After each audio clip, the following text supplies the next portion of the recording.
L'homme charnel, l'homme naturel, l'homme avec ses tendances, le vieil homme doit se retirer pour que le véritable témoignage de Dieu puisse se manifester.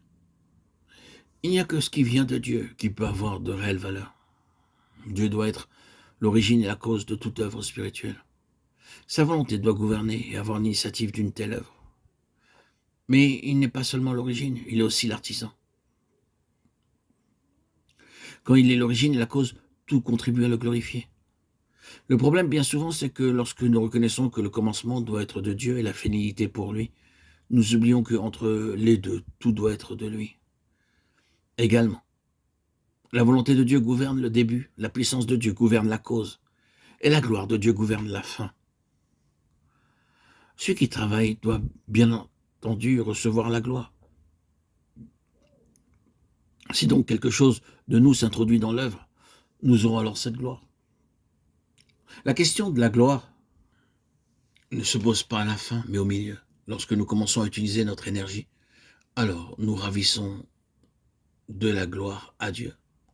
Lorsque nous voyons le peu de valeur de tout ce qui est naturel, alors nous aspirons à la vie et à la puissance d'en haut. Et spontanément, nous levons les yeux en disant « À toi soit toute la gloire ». Le témoignage du Seigneur repose sur la puissance de la vie, qui a vaincu et qui est hors de la mort. Remarquons que s'il doit y avoir une claire expérience de la vie de résurrection, il doit y avoir cette nuit devant le témoignage, Nombre 17, 7 et 8. C'est quelque chose d'essentiellement expérimental. Nombreux parmi ceux qui servent Dieu n'ont pas le désir de passer par cette nuit obscure. Ils veulent aller plus loin, mais sans la mort. Il ne peut y avoir de ministère dans la puissance de la résurrection. Sans la mort, il ne peut avoir de vie nouvelle, de nouvelles naissances. Et c'est uniquement par notre union avec Christ, dans la mort et la résurrection, que nous sommes porteurs de son témoignage.